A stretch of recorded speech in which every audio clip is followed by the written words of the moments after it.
मृत्यू संसार वर्तमणी तैसा हृदयामध्ये मी रामू असता सर्व सुखाचा आराम की भ्रांताची कामू विषयावरी. पण भ्रांत झालेली जी माणसं आहेत, भ्रांत म्हणजे भ्रम, आपण देवाला दुसरीकडे शोधत असतो. माझे 100 रुपये इथं मंडपमध्ये हरवलेत आणि मी जर तिकडे ढेकन मावला जर शोधायला लागलो, 100 रुपये कसं काय सापडणार? असं कसं चालेल? हा जो भ्रम आहे, हा भ्रम आपल्याला काढून टाकण्यासाठी ज्ञानेश्वरी आहे. हा भ्रम काढून टाकण्यासाठी गाथा आहे. हा भ्रम टाकण्यासाठी संतांची अभंग रचना आहे.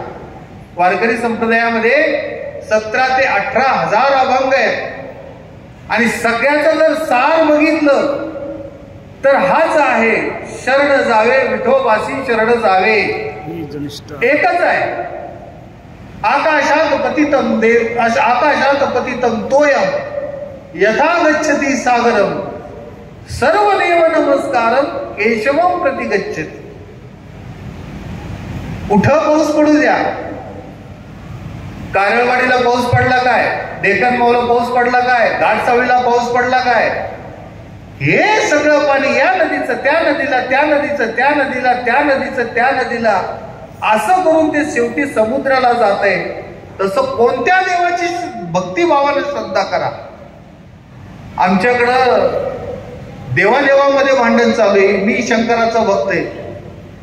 समोर आला की ओम नमः शिवाय, मंगळवार आला की आई हे की नाही आई राधे उदे उदे, बुधवार आला की पांडुरंगाचा, गुरुवार आला की दत्त महाराज की जय, शुक्रवार आला की पुन्हा देवी बालाजी, शनिवार आला की मारुतीराया, पुन्हा रविवार खंडोबाद.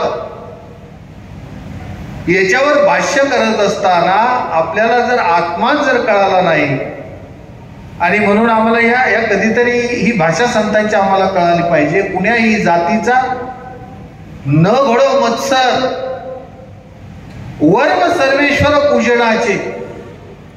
कोण्याही व्यक्तीचा, कोण्याही जातीचा, कोण्याही पंथाचा, कोण्याही धर्माचा हल्लीचा काळचा फार विचित्र आहे.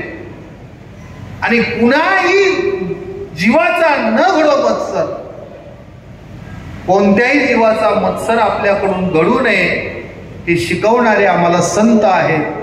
आम्हाला आत्मा काय आहे हे माऊली ज्ञानोबा यांनी सांगितलं. तैसा हृदयामध्ये मी रामू असता सर्व सुखाचा आराम. मी तुमच्या हृदयामध्ये राहतो. सगळी सुख तुमच्या ठाई आहेत, माझ्या स्वरूपामध्ये तुमच्या ठाई आहे. का भ्रांताची काम विषयावर. पण भ्रांत झालेली माणसं मला कुठेतरी देवघरामध्ये कोणतेत, कुलूप लावतेत आणि तीर्थयात्रेला महिना जाते. मला माझी देवपूजा करत नाहीत आणि बाहेरच्या देवाला तिकडे बालाजीला जाते. मला कधी आंघोळ घालत नाहीत आणि दुसरीकडेच हे करते. म्हणून सांगितलं तैसा हृदयामध्ये मी रामू. आणि हे सांगण्यासाठी ज्या ओव्या वापरल्या, डोरले महाराज ही सिद्धांताची ओवी.